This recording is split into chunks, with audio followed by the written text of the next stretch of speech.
channel. On today's tutorial, I'm going to show you how you can manage the or change the video duration of a black or white screen overlay in the CapCut library stock videos. So in here, I've already on the stock materials, the CapCut library, and I want to add this black screen overlay into my project. So let's download it first, and then after that drag it into the video, on top of the video like this.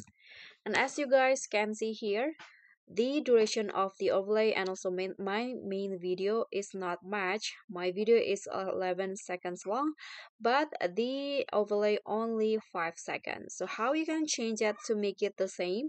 You can just click on the overlay in here and then go to speed,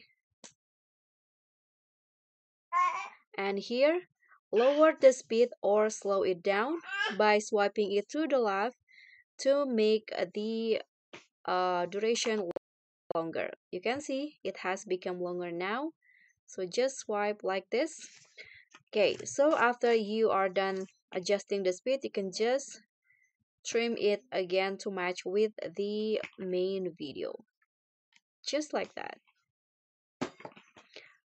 So I'm going to use the blend to adjust the opacity, and that's it. That's how you can change the duration of the black or white overlay in CapCut PC. Thank you so much for watching. Don't forget to like, comment, and subscribe. Also click on the thanks. Bye.